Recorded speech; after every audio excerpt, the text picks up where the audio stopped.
A Karibib man, Nico Jason, who was shot by the police while allegedly resisting arrest last week, has called for the police to be investigated. The man is also facing charges of domestic violence as well as resisting arrest. He was picked up by police after destroying some of his girlfriend's property last week and said that he only gained consciousness in hospital. He was admitted for vandalizing his girlfriend's home where they both lived. Jason was transported to the Katutura State Hospital with a fractured skull, broken teeth, among other injuries. His girlfriend, who is a station commander at the Karibib police station, is still keeping contact with him, despite the case opened against him. The villager visited him in the hospital, where he narrated his audio. Actually, what has happened that day is, I called my wife, I called my lady, she was not in the house. I went home, she's not in the house.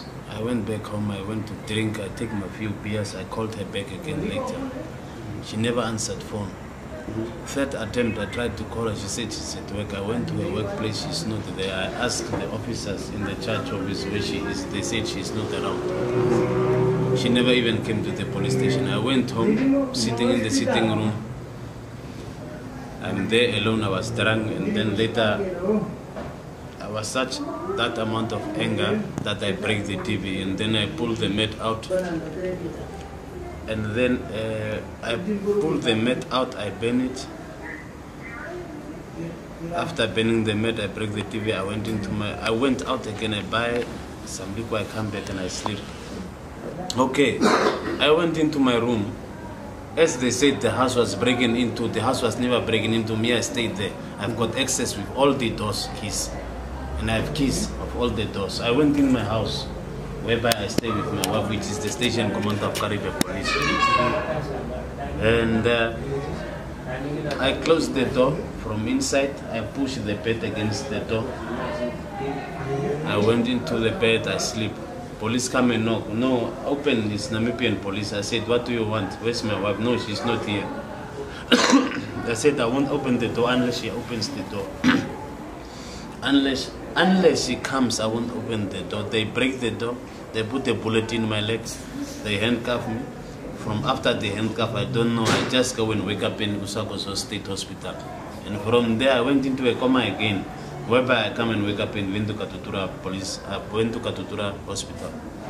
So I don't know whatever they have done, but as the report from doctors in front of you guys, there is proof that they say that my skull has cracked. I've got a broken rib.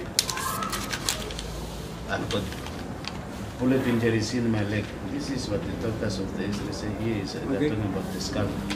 So are you married to the... No, I'm not married to her. You are not married to her? We are in a relationship. But did she open a case against you? Yeah, she opened the case of domestic violence. Domestic violence. You know, to make things worse for me, I understand that the police who shot me opened the case of what they say, I was refusing to be arrested, which was not true. Which was not true. Yeah, not obstructing the course of justice. Resisting arrest. Resisting arrest. Yeah. It's where they say, it's why they shoot me. No, but even, this is my x-rays. How my brain skull has cracked. This is all work of the police. Yeah, this all were done while I'm in handcuffs by the police. Okay. I was in handcuffs and my hands were cuffed at the back. Do you perhaps remember how many police officers were there? No, there were, because as I said, there were, as I understood, let me say, as I understood from people which I still have communication with, said there were three vans, and the police, there were more than 15 to 20 police officers. So after they shoot me, the last thing I can remember is my hands at my back handcuffed.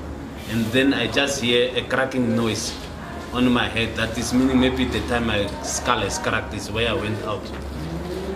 I just hear a sound that says crack. From there, I don't remember anything. Okay, for now, did you get a chance to open a case against the police? To be honest with you, there were police officers from IID, the ones who investigate police matters. The ones who investigate police matters from Walfish Bay. They come to me, not even one of them has interviewed me. And then they pass to the complainant, to my wife. So from there, later have just understand that they went back to Walfish Bay. Since today, I never had a chance to press charges. I was having a J88 which disappeared, whereby they talk about the skull cracks and all those things. It has disappeared in the hands of the police in Usakos. In Usakos. In Usakos. And the why I want a neutral investigation in this matter is my wife, she's from the head office of Walfish Bay, and those people investigating the case, they are from head office of Walfish Bay. So which way will it be neutral? It will never be neutral. Yeah. So you are calling for some other investigation? Yeah, I need it. They must. This case must be investigated from the head office of Hindu. That's what I'm asking. That's all I'm asking. Because I know how will you let a person investigate from her house? That is her house.